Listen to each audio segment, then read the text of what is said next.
The night was unusually quiet, almost oppressively still, broken only by the low hum of fluorescent lights and the distant rhythm of heart monitors echoing through the corridors. In room 412, Emily lay in her hospital bed, eyes closed, her breathing steady, unremarkable, utterly ordinary for someone her age and condition. Her fingers twitched ever so slightly, tracing the folds of her blanket, and for a moment the world seemed to hold its breath with her. Then the pager crackled, a shrill, metallic scream slicing through the calm. Code Blue, room 412. Panic surged through the hallways like electricity. Alex Johnson, a medical intern just a few months into his residency, bolted upright in his chair at the nurse's station. His heart raced, his palms slick with sweat. Every instinct honed in med school screamed at him, "Run, move, don't hesitate." Lives were hanging in the balance. He sprinted down the long, antiseptic hallway, the harsh lights above flickering with each step, shadows stretching and twisting across the tile. Around him, the hospital seemed to transform into an alien landscape. Monitors beeped erratically, the distant groan of elevators echoed like cries, and even the faint clatter of a cart rolling across a floor sounded ominous, as if mocking the urgency he felt in his chest. With each stride, his own heartbeat thumped in his ears, drowning out everything else.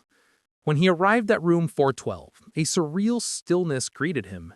The door creaked open, and Emily lay there, serene, her breathing calm, the monitors beside her steady, her vital signs perfectly normal. The heart rate flatlined only in his panic, but the screen told a different story. There had been no code called, no emergency officially registered. Nothing. Alex's mind raced, stumbling between disbelief and terror. Had he imagined it? Was this a hallucination born of stress and exhaustion? Emily's eyes fluttered open, calm and unafraid, a soft, almost knowing smile on her lips. She looked at Alex as if she understood the chaos that had surged through his body, as if she were a witness to a phenomenon he could not yet comprehend. The world outside that room, the endless beeping monitors, the harsh fluorescent glare, and the rushing footsteps of staff felt distant, as though a curtain had been drawn between reality and something far stranger. Every rational explanation crumbled under the weight of his experience. The scene lingered in the air like a dense fog. Alex stood frozen, mind spinning through every possibility. Mechanical error, miscommunication, a trick of the mind. And yet, none of it fit. The room hummed quietly, each beep of Emily's monitor punctuating the silence with the reminder that she was alive. Everything was fine. And yet, everything felt profoundly wrong. In that moment, the hospital was no longer just a place of science and procedure. It was a threshold, a liminal space where the predictable rules of life and death seemed suspended. And Alex realized, with a shiver that ran through his bones, that he had stepped into a story he could not yet explain. A story that would haunt him, that would challenge everything he had been taught, that would linger in the shadowy corners of his mind long after the lights of room 412 had faded behind him. To understand the gravity of that night, we must step back into Emily's world, a world where every heartbeat carried both fragility and risk. At 28, she seemed ordinary, laughing over coffee with friends, brushing strands of hair from her face, sharing quiet smiles with her family. But beneath this ordinary life hid a rare and precarious condition, a cardiac arrhythmia, a disorder of the heart's rhythm that made her life a constant tightrope walk between stability and catastrophe. One misplaced beat could trigger collapse, a sudden cardiac arrest that would arrive without warning, without mercy. The medical team had been monitoring her meticulously. Nurses checked her vitals hourly, tracking every flutter, every irregular pulse. Doctors debated strategies, adjusting medications and monitoring responses, each decision a delicate balance between risk and relief. The room was filled with technology designed to keep her alive. Heart monitors casting soft glows on sterile walls, IV lines carrying precise doses of life-saving medicine, alarms ready to scream at the first hint of trouble. Every beep, every flicker of a monitor was a reminder of the razor-thin margins separating life from death. Emily herself navigated this reality with quiet courage. She remembered the fear that crept into her mind when standing too long, when the dizziness hit mid-conversation, when she felt the unpredictable skips in her own chest. In cinematic flashbacks, we see her taking her pills with measured care, leaning against a sink as she steadies herself, a hand hovering over the countertop like a lifeline. We see her laughter with family, tinged with the shadow of anxiety, the ever-present knowledge that her life depended on vigilance and timing. These ordinary moments, tinged with fear, are what made her so human, so relatable, so achingly real. For those watching, understanding arrhythmias is crucial. Simply put, the heart depends on electrical signals to maintain a steady rhythm. When those signals falter, sometimes for mere seconds, the consequences can be devastating. Blood flow can stall, oxygen deprivation can occur, consciousness can fade, and in worst-case scenarios, the heart can stop entirely. Emily's arrhythmia was unpredictable, a rogue signal in a system we assume is orderly. And that unpredictability is what made the idea of a code blue plausible yet terrifyingly sudden. Emotionally, this section underscores the tension between human resilience and vulnerability. Emily's struggle is both personal and universal, a reminder that beneath every calm exterior there can be storms invisible to the world. The juxtaposition of her everyday life against the constant looming threat of collapse heightens the suspense. Every heartbeat is both ordinary and extraordinary, a miracle that continues against the backdrop of fear and uncertainty. By painting this intimate portrait of Emily, the audience begins to understand why Alex's shock, confusion, and dread during the false code weren't just professional, they were profoundly human. Her life, so delicately balanced on the thin line between stability and crisis, transforms a hospital room from a place of care into a stage for mystery, suspense, and the haunting question, what happens when the normal rules of medicine suddenly feel powerless? For Alex Johnson, the night of the false code was not just an anomaly. It became a lens through which he saw every heartbeat, every corridor, every flicker of hospital lights differently. As a new medical intern, he had walked into the hospital brimming with determination, idealism, and a quiet nervousness he tried to mask behind a professional facade. The first months were brutal, endless 12-hour shifts, the constant pressure to learn while simultaneously making life-or-death decisions, and the crushing weight of responsibility for patients whose lives depended on split-second judgment. The adrenaline that surged through Alex on that night was nothing new. He had experienced the chaos of real emergencies before. But this was different. As he sprinted down the hallway, chest tight, mind racing, the world around him seemed to fragment. Every sound amplified, the squeak of his shoes against the linoleum, the distant hum of monitors, the faint murmur of voices through closed doors. And yet, when he burst into room 412, the panic collided with an impossible calm. Emily lay there, perfectly normal. The discrepancy between expectation and reality created a dizzying, almost vertiginous sensation, one that haunted him in the weeks that followed. Alex replayed the night over and over in his mind. In his small intern's quarters, he would trace his steps, his hands trembling as he mimicked the motions, trying to reconcile what his eyes had witnessed with what his training told him should be possible. Did he misread the pager? Was it a mechanical glitch? A hallucination caused by exhaustion? Every explanation seemed plausible and yet utterly insufficient. The human brain, he realized, could conjure illusions as vividly as it could interpret reality. But something about Emily's serene gaze suggested this was more than imagination. Through interviews and reflections, Alex's narrative paints a portrait of vulnerability, both personal and professional. The audience experiences the crushing responsibility of being the first line of response in a hospital, where one missed sign could be fatal. The tension of split-second decisions becomes palpable. The brush of mortality is constant, and the margin for error is razor-thin. Cinematically, the story lingers on his jittery hands hovering over monitors, pacing dimly lit hallways, staring at blinking lights as if they held the answers to a puzzle he cannot solve. And then came doubt, an insidious, gnawing uncertainty that shadowed every waking moment. Did the hospital make an error? Could someone have miscommunicated? Or worse, had he glimpsed something beyond his understanding? This psychological tension deepens the mystery, transforming a seemingly routine night into an existential encounter with the unknown. The audience is drawn into Alex's inner world, feeling his fear, his isolation, and the profound empathy he carries for his patients. By the end of this section, viewers understand that the terror of that night was not just about Emily, nor simply about a misfired alarm. It was about the collision of human vulnerability and medical responsibility, a reminder that even in the most controlled environments, life is fragile, unpredictable, and at times unexplainable. The audience is left sharing Alex's exhaustion, his confusion, and his unshakable impression that the rules of the hospital, and perhaps of life itself, had shifted, even if only for a moment. In the days that followed the mysterious false code, the hospital seemed almost ordinary to everyone else.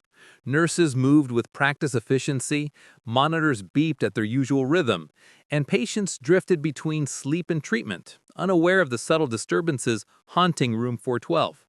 But for Alex, and for those who watched Emily's charts with vigilance, the ordinary was an illusion. The monitors began to whisper anomalies, fleeting blips of spikes and drops that vanished as quickly as they appeared. Heartbeats that danced for a moment like shadows across a surface, leaving no evidence for anyone but the most meticulous observer. Staff began to notice odd sensations too. Some spoke in hushed tones of drafts that chilled the room even with doors closed. Others mentioned whispers, soft, fleeting, almost too quiet to be words, but enough to unsettle them as they moved past Emily's bedside. They described a sensation of being watched, a prickle at the back of the neck that refused explanation. These occurrences were subtle, almost imperceptible, yet their persistence created a growing unease. What was happening in room 412 was no longer entirely measurable, no longer fully within the realm of science. Medical experts were brought in, reviewing Emily's case and her cardiac tracings. They discussed phenomena that sounded like fiction to the layperson: ghost arrhythmias, fleeting electrical misfires in the heart that appear and vanish before a monitor can record them, and phantom alarms, signals that suggest an event happened without any traceable cause. They explained, calmly and scientifically, that the human body can sometimes generate patterns that mimic catastrophic events without manifesting harm. Yet even their expertise could not dismiss the mounting tension in Alex's mind, nor the shared unease of the staff who had glimpsed or felt the unexplainable. Cinematic visuals would capture the emptiness of the hospital corridors at night, the soft hum of machines, the flickering lights reflecting off polished floors, the rhythmic, solitary beeping of Emily's monitor. Each frame is charged with suspense, illustrating a world where reality and the inexplicable overlap. The audience feels it, the thin membrane between the tangible and the mysterious, between measurable life and fleeting anomalies that defy explanation. Emily herself remained calm, her presence almost serene amidst the subtle chaos surrounding her. She was unaware, or perhaps unconcerned, by the brief electrical disturbances that danced across her monitors. Her stillness contrasted sharply with the heightened. By the end of this section, viewers are left suspended between logic and the unexplainable. The monitors tell one story, the staff's senses tell another, and Emily's serene normalcy complicates both. Room 412 becomes a theater of uncertainty, a stage where science, observation, and intuition intersect, and where the haunting possibility lingers. Some patterns exist beyond our ability to fully comprehend. In the quiet hours of the night, Alex found himself wandering the dimly lit corridors of the hospital, drawn back to room 412 again and again, as if the room itself held answers that eluded him. The false code no longer felt like a simple miscommunication. It had become a riddle, a haunting puzzle lodged in his mind. The hum of monitors, the sterile smell of antiseptic, the faint glow of fluorescent lights, they all seemed to conspire, creating a space suspended between reality and something ungraspable. He would stand at Emily's bedside, staring at the monitors, replaying every moment, every heartbeat, over and over in his mind, searching for patterns, signs, or explanations. Senior physicians had been consulted. They listened, nodded politely, and offered logical possibilities. Equipment glitches, phantom alarms, even the mental strain of interns. But their reassurances rang hollow in Alex's ears. No chart, no protocol, no rational explanation could fully account for what he had witnessed. And Emily, she remained calm, as if untouched by the invisible chaos swirling around her. Her serenity was both comforting and deeply unsettling, like a silent witness to a phenomenon that defied comprehension. Alex's obsession grew. He began documenting everything meticulously. The timing of each monitor anomaly, the whispers reported by staff, the inexplicable chills in the air. He compared logs, interviewed nurses, traced every possible source of error, and yet every avenue led to dead ends.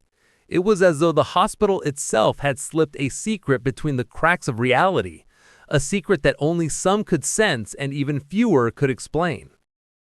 Cinematic visuals would capture these moments with a surreal intensity, the glow of the monitors reflecting in Alex's eyes, his shadow stretching long and distorted across the sterile floor, the soft, echoing footsteps of an empty hallway, the faint flicker of lights overhead.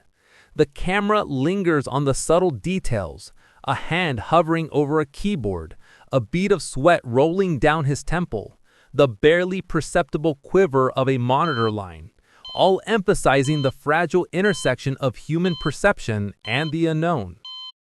In these nightly vigils, Alex wrestled not only with medical uncertainty, but with existential questions. What is consciousness? How do we measure reality? Is there a threshold where the body, the mind, and something beyond converge? He wondered if Emily's case represented more than a medical anomaly, if in some unfathomable way he had glimpsed a boundary between the living world and something ineffable, a boundary that scientists are ill-equipped to chart. Emotionally, this section is a tension-filled meditation. The audience experiences Alex's awe, frustration, and creeping dread. It is a blend of science and philosophy, of rationality confronted by the inexplicable. By the end of this section, viewers understand the stakes are no longer merely medical. They are human. Alex's fear and fascination invite the audience into the mystery, leaving them teetering on the same edge, caught between the comforting logic of science and the unnerving possibility that some truths may forever remain out of reach. And so, night after night, he returned, each visit deepening both his understanding and his unease. Every blink of a monitor, every stillness in the room, every subtle anomaly became a reminder that the world of medicine, for all its knowledge and precision, had boundaries he could not cross, and perhaps never would. The impossible, it seemed, had taken root in room 412. Weeks passed, and yet the mystery of room 412 remained unresolved.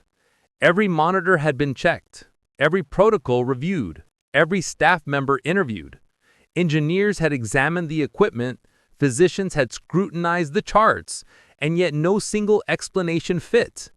Emily continued her recovery, her heart beating steadily, her life untouched by the invisible anomalies that had once so terrified Alex, as if the false code had been nothing, and yet, for those who had witnessed it, nothing had ever felt more real. Alex walked the hallways with a new wariness. Each step echoed with the memory of that night, the adrenaline, the terror, the impossible calm of Emily's bedside. He could not shake the sense that something profound had occurred, something that existed at the margins of science and reason. The hospital, with its bustling activity, its routines and procedures, now seemed like a stage set around an invisible, unsolvable enigma. Staff went about their duties, perhaps unaware of the tension that lingered like a ghost in room 412. It remains open. Alex carries the weight of that night, a reminder that in the world of medicine, certainty is often an illusion, and the inexplicable is never far away. Some events, it seems, are meant to remain shadows at the edge of understanding, haunting the minds of those who encounter them. whispering that the boundaries of human knowledge are always provisional, always incomplete. As the sun rises over the hospital rooftops, painting the sterile walls in soft gold, Alex sits quietly in a nearly empty corridor, reflecting on the events that have transformed his understanding of life, death, and the fragile line that separates them. Emily, now recovering steadily, continues her daily routines, reading, smiling with her family, living moments that seem ordinary yet are now deeply extraordinary in the context of what has occurred. The juxtaposition is stark, the mundane flow of life alongside the haunting residue of a mystery no one can fully explain. Interviews with nurses, physicians, and other interns reveal a shared truth. Experiences like this leave imprints. Medical staff are trained to expect emergencies, to rely on protocols, to trust monitors, and to measure everything in data. Yet, when faced with the unexplainable, they are forced to confront their own limitations. Alex recalls the cold drafts, the fleeting whispers, the patterns that appeared and vanished before his eyes. Even seasoned doctors admitted that some events simply cannot be rationalized. In those moments, medicine meets the human experience in a way that is both humbling and profoundly unsettling. The narration turns reflective, almost meditative. Mortality, consciousness, and the mysterious nature of human perception emerge as central themes. How much do we truly understand about the body, the mind, or the invisible currents that shape our experiences? Emily's case, while medically stable, became a window into the unknown. A reminder that even in hospitals brimming with knowledge, life can surprise, confound, and humble us. We see the fragility of existence mirrored in every beat of her heart, in every silent pause of a monitor, in every shadowed corner of the hospital. Cinematic visuals reinforce this reflection. Sunlight glimmers off polished floors. Monitors hum quietly in empty rooms. The shadows of staff moving slowly, rhythmically, and Emily's face, serene and untroubled, framed in the soft glow of a bedside lamp. Each frame evokes both comfort and disquiet, a duality that underscores the documentary's central theme, that human life and the science we build to protect it exist in constant dialogue with mystery. Emotionally, the audience is guided toward a haunting understanding. Some events defy explanation. Some anomalies leave questions that linger long after the facts are clear. And some moments exist at the edge of perception, just beyond the reach of certainty. Alex's reflections capture this tension perfectly, the blend of relief, awe, and unease. Viewers are left with the sense that medicine, while powerful, cannot illuminate every corner of human experience. Some truths are experiential, some remain invisible, and some, like the night of the false code, are eternal questions that haunt the mind and the heart. As the documentary draws to a close, the camera lingers on the gentle rise and fall of Emily's chest, on Alex's thoughtful gaze, on the soft glow of monitors, on the empty corridors that once held chaos. And in this quiet, reflective moment, the audience is left with a single, lingering thought. Life is fragile, reality is malleable, and even in a world governed by science, some mysteries remain untouchable, leaving us both humbled and haunted by what we cannot explain.